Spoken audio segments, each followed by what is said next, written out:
Hello all, it's Dr. Ruth Dotton here. I'm a board certified adult psychiatrist who uses metabolic and lifestyle interventions to get at the root causes of mental illness. So today I'm going to be talking about what does a ketogenic diet actually look like, aka what foods can you eat on a ketogenic diet. So before we get started, starting with the disclaimer that this is not medical advice, we're not entering into a doctor-patient relationship, and if you're at all considering pursuing ketogenic therapy for yourself, please discuss with your medical and or mental health providers to see if it might be something that's right for you. Okay, so what foods make up a ketogenic diet? Well, like we stated before, a ketogenic diet is not about having a list of foods that you can and cannot eat. It's really about manipulating your macronutrients in order to get into a state of ketosis. So there are certainly foods that can make it more or less easy to get into that state of ketosis though. So generally you're going to want to aim for foods in or meals that have macronutrient breakdowns that you're aiming for. So like we talked about in the last video, you want high amount of fat, moderate amount of protein, and very low amounts of carbohydrates. So if you can design your meals to have that macronutrient breakdown or eat individual foods that have that macronutrient breakdown, it will help you to achieve your goals. Okay, so foods that can be compatible with a ketogenic diet include things like meat, eggs, and poultry, and fish. These are all going to be essentially zero carbs.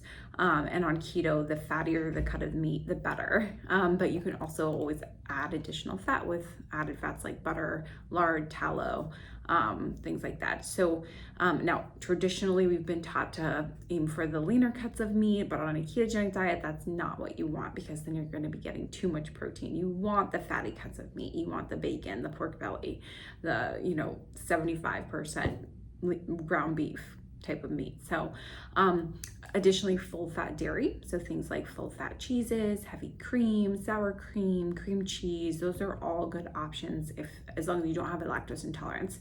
Now for some people, dairy can be inflammatory. That's another issue. So if that's the case for you, I would avoid dairy, but if not, then dairy can definitely help make a ketogenic diet much tastier.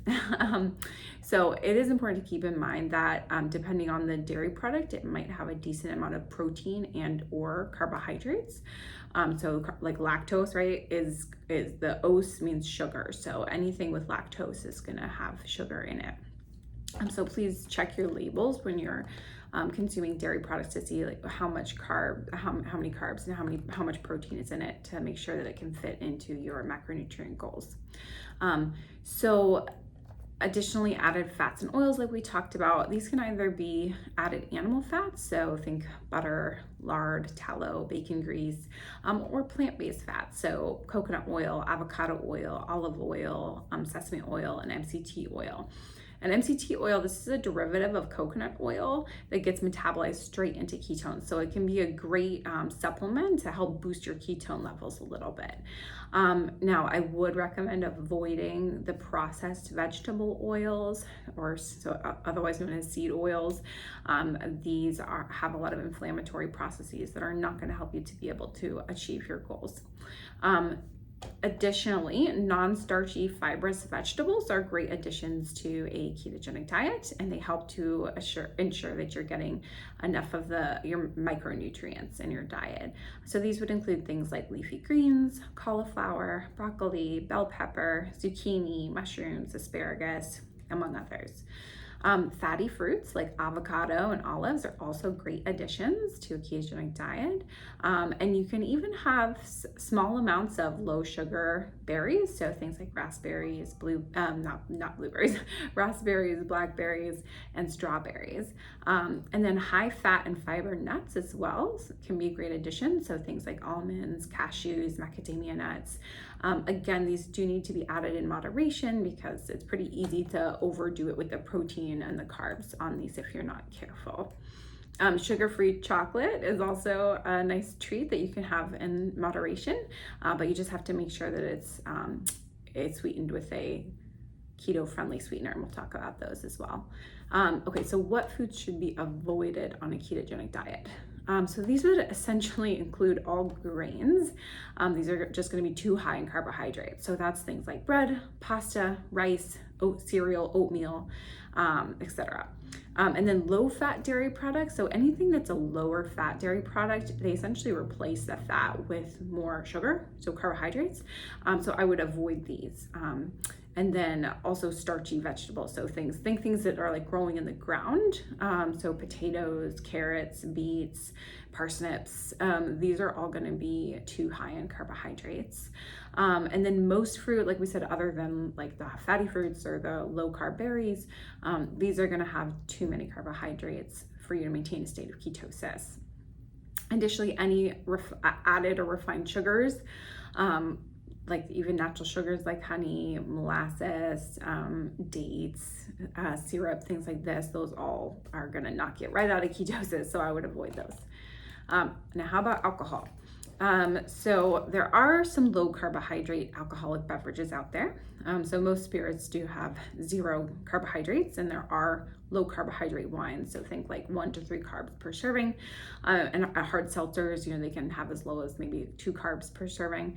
But other mixed drinks like beer or mixed drinks that have sugary syrups in them and things, those again are gonna have way too many carbs. So that being said, if you are pursuing a ketogenic diet as an intervention for your mental health, I highly recommend trying to abstain from alcohol completely, or at least severely limiting your intake, because it's really gonna hamper your attempts to reach optimum brain health and recovery for your mental illness.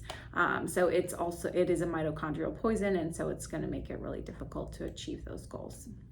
Okay, and what about sweeteners? So although most sweeteners, they don't have any calories, that doesn't necessarily mean that they don't raise insulin levels, which we know is important for, low insulin levels are important for maintaining ketosis, but there also are even sweeteners that will raise your blood sugar levels. So there are certain keto-friendly sweeteners. So these would include things like stevia, monk fruit, erythritol, and allulose. So erythritol, which is a sugar alcohol, it does raise insulin about 10% of the amount that sugar would, but most keto dietitians would still consider it relatively neutral as far as the ketogenic diet. And allulose, so this is a pretty remarkable substance that actually has some GLP-1-like activity and may have some other benefits for health. So if you can afford it, because it's probably the most expensive of the options out there, I would recommend going for allulose over the others. But any of these would most likely still enable you to stay in ketosis. Now, some people do have sensitivities and they really need to abstain from all sweeteners. If that's the case, the only way to really test that is to test your ketones before and after consuming one of these sweeteners. So you could just mix them in some water to test your ketones before, and then 30 minutes after, and see if there's any effect. Again, it has to be sort of individualized based on how your body reacts to things. But it is important to keep in mind, I would keep these sweeteners to a minimum if possible, because 1, they're going to keep your cravings for sweet food alive.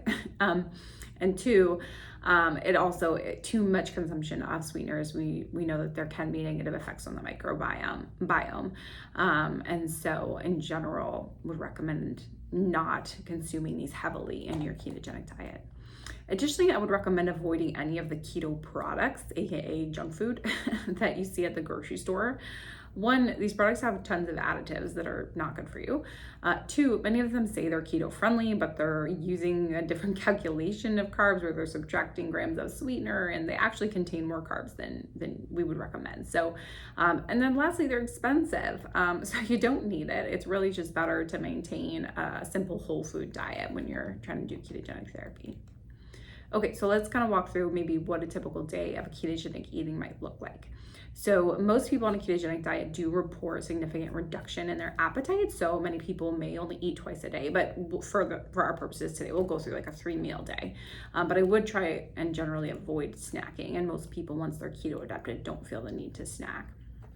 Okay, so breakfast might be like 3 eggs, whole eggs cooked in 3 tablespoons of butter, half an avocado, and then a couple pieces of bacon.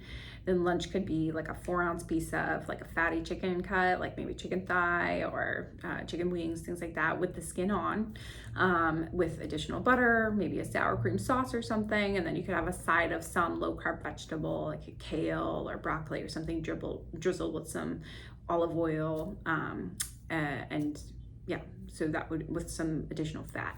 And then dinner, again, you could have like maybe a 4-ounce piece of ribeye steak, which is a nice fatty cut of meat, with a couple tablespoons of butter, and then a side of another low carb, non-starchy vegetable, maybe like asparagus with some additional butter on top. And then for dessert, maybe you could have some raspberries and whipped cream or something. Okay. So that's just one example. Obviously, a ketogenic diet can look very different. That's just one example of what a day of eating might look like. So I hope this video gave you a good idea of maybe some foods that you could incorporate into your ketogenic diet if that's something you're considering. And thanks so much for taking the time to listen to this video. Please like and subscribe for more metabolic and lifestyle content for mental health.